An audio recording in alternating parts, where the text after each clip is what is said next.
N'oubliez pas les paroles, depuis Benoît, Nagui effraie Natacha sur ses futurs gains. Lundi 14 avril 2025, Natacha était de retour dans N'oubliez pas les paroles sur France 2. À son arrivée sur le plateau, Nagui a fait une remarque cinglante sur sa cagnotte. Depuis le 24 mars dernier, Natacha est la nouvelle maestro de N'oubliez pas les paroles. Chaque soir, la jeune femme retrouve donc Nagui pour une nouvelle émission diffusée sur France 2. Le lundi 14 avril, elle s'est ainsi présentée avec 35 victoires et 188 000 € de cagnotte. Face à elle, l'animateur a commencé par rappeler le beau montant de sa cagnotte. Il a ensuite constaté une baisse de ses performances. Malheureusement, vous stagnez à 188 000 €. Je n'ai pas compté le nombre d'émissions, mais ça en fait pas mal, a-t-il souligné. Après avoir évoqué la lente évolution de la cagnotte de Natacha, Nagui lui a demandé si elle était énervée par ses performances. Suite à sa réponse négative, il s'est amusé à lui faire peur.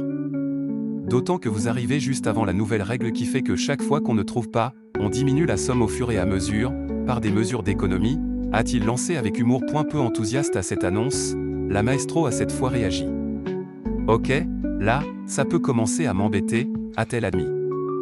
De son côté, Nagui a surenchéri, la chaîne m'a demandé de trouver une solution parce que depuis Benoît, on n'a plus rien. Natacha a réussi à passer un palier symbolique en devenant le meilleur maestro en début d'année. Benoît est reparti avec une cagnotte impressionnante de 746 000 €.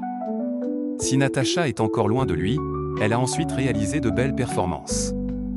Au cours des deux émissions diffusées le lundi 14 avril, la jeune femme a réussi à amasser 21 000 € de gains supplémentaires. À eu total, Natacha a donc signé 37 victoires pour une cagnotte de 209 000 € dans N'oubliez pas les paroles. Elle a ainsi franchi un cap important, lui permettant de devenir la 28e au classement des maestros. C'est incroyable. Je suis très contente d'avoir passé le palier des 200 000 €. C'est un challenge, c'est génial, j'ai eu peur, c'est beaucoup d'émotions, a-t-elle ensuite réagi. Désormais, la maestro espère continuer à grimper dans le classement.